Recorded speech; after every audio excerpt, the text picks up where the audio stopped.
Welkom bij HBVL Crimi, de wekelijkse Actua-podcast over de Limburgse criminaliteit met Tom Verstappen.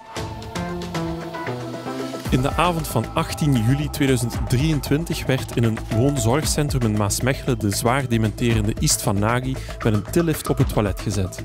Maar het zorgpersoneel vergat de 69-jarige man, waardoor dat hij 12 uur lang in een tillift vasthing. Pas de volgende ochtend werd het levenloze lichaam teruggevonden. Op donderdag 30 oktober viel er een uitspraak in deze zaak.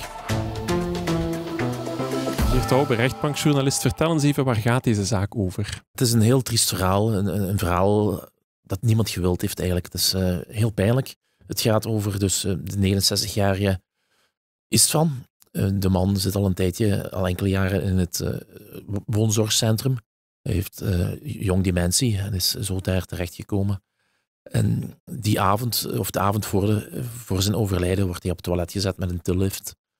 Zoals elke avond gebeurt. De zorgkundige en een stagiair doen dat. En vervolgens gaan zij verder op ronde in de veronderstelling van ja, we komen hier 's avonds terug. We gaan hem in bed leggen.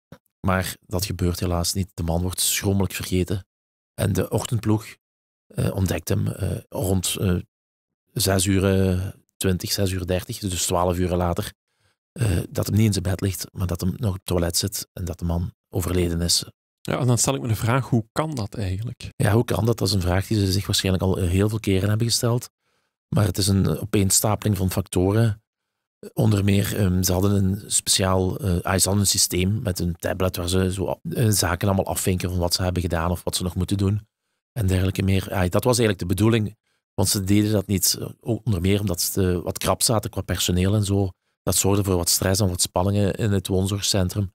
En dan hadden ze maar zelf een systeem bedacht dat wat sneller zou gaan. Wat deden ze? Als ze nog ergens moesten teruggaan naar een patiënt, dan zetten ze die zijn kamerdeur open. En ze deden ze dicht als de job geklaard was.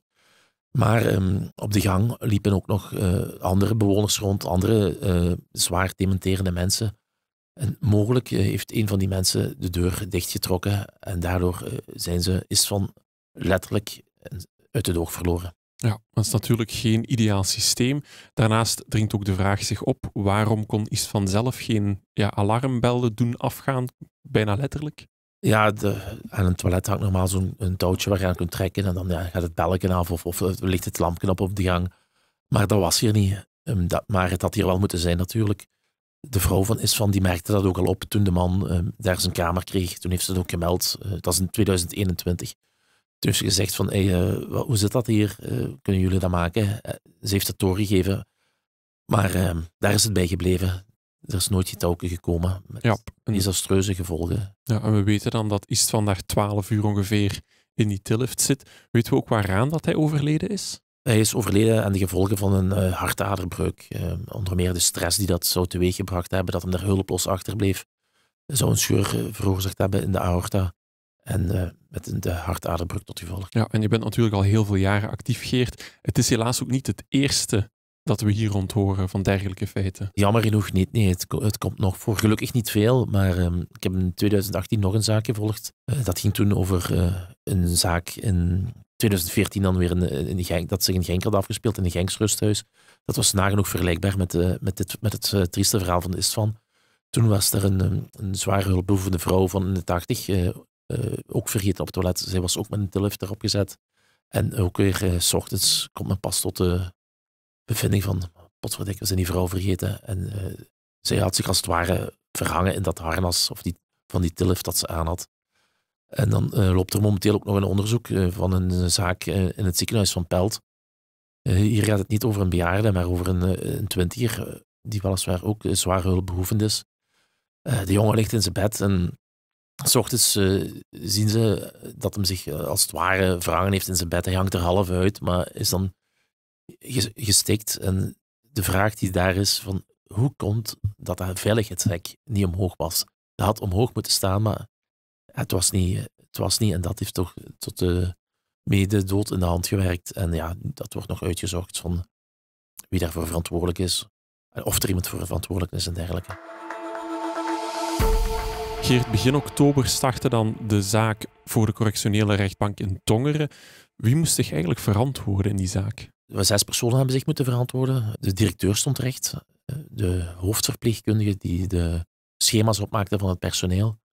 En dan nog 4 zorgkundigen en verpleegkundigen, onder wie dus de zorgkundige samen met de stagiaire, of de jobstudent liever, die is van op het toilet hebben gezet. Dan de persoon die de shift deed tussen die van de jobstudent en die van de avondshift. En dan de persoon van de avondshift zelf, of de nachtshift.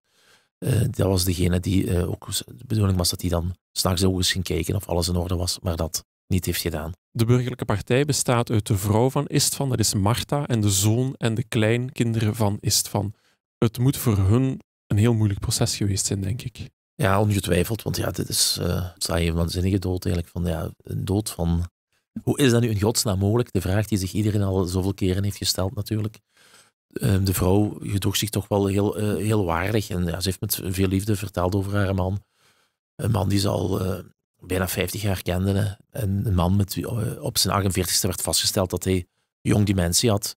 Hij is toen stiltjes aan achteruit gegaan. Tot op plaats werd hij agressief en ja, er viel letterlijk geen huis meer mee te houden. En toen hebben ze hem naar een woonzorgcentrum overgebracht. De vrouw was niet echt uit op wraak of zo, maar hij wilde wel een beetje erkenning hebben van de fouten. En wat ze vooral wilde, ze was zo bezorgd dat ze wou eigenlijk dat het niet nog eens zou kunnen gebeuren. Dat haar man is van niet voor niks zou gestorven zijn. Ja, dat is bewonderenswaardig dat men eigenlijk niet uit is op een straf per se, maar dat het gaat over erkenning en de hoop dat men dat niet nog eens aan de hand zal hebben. Hè. Een belangrijk element in deze zaak is ook het autopsieverslag. Daar werd ook wel wat over gedebatteerd. Geert, wat kwam daaruit voort? Ja, dat hij een hartaderbreuk had, dat het het gevolg was van de stress van zo lang op het toilet te zitten. Dat is wat de wetsarts heeft vastgesteld, ja. En hoe ging de verdediging te werk tijdens het proces? Zij hamerden erop, of ze zeiden van, de man heeft in het verleden nogal problemen gehad met zijn gezondheid, met zijn hart.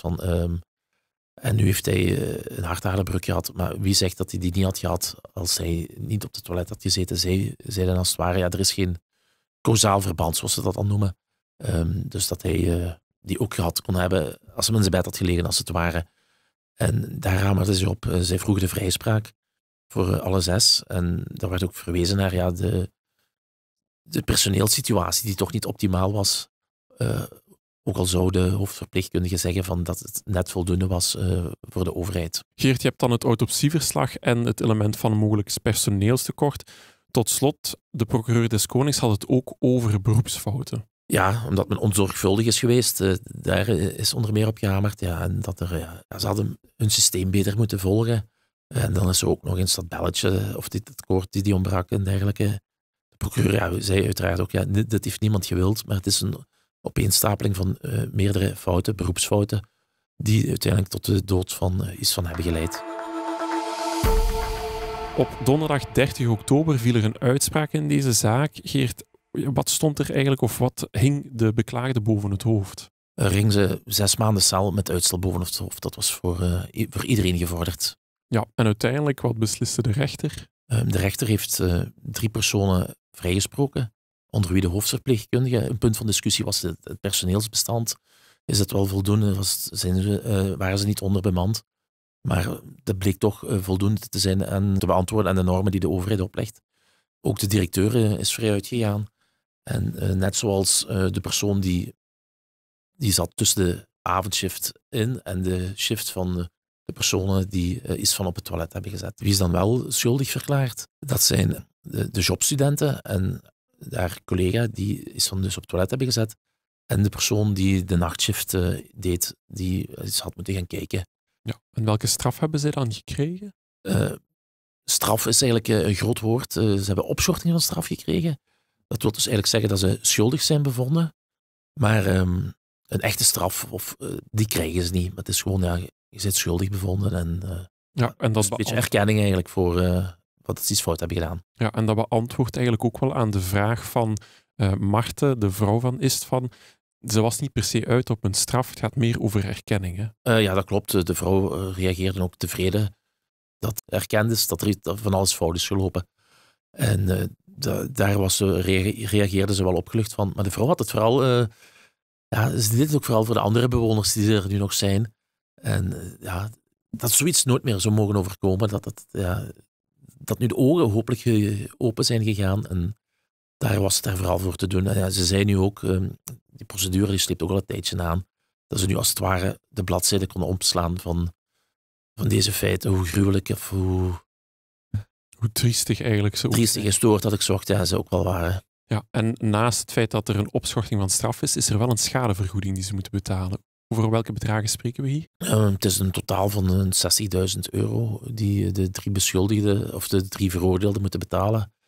Hoe dat juist in zijn werk gaat, daar ben ik niet 100% zeker van, maar ik hoop, of ik mag voor hun hopen, dat er ergens een verzekering tussenkomt vanuit het woonzorgcentrum.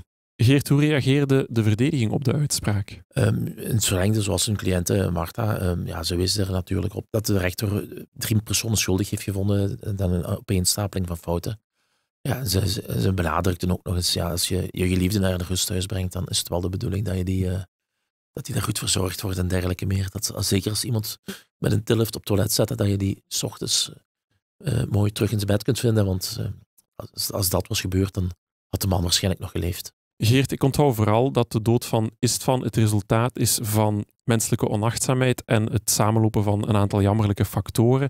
En ik denk dat het ook belangrijk is om de wens van Istvans vrouw Marta te herhalen. En dat is namelijk de hoop dat de dood van Istvan niet voor niets is geweest en de hoop op een betere kwaliteit en bezetting in de zorg. Wil je thuis dit stuk lezen, dan kan dat via de HBVL-app. Dit was HBVL Crimi, de wekelijkse Actua-podcast over de Limburgse criminaliteit. Bedankt voor het luisteren. De credits van deze podcast vind je op hbvl.be of in de HBVL Nieuws-app.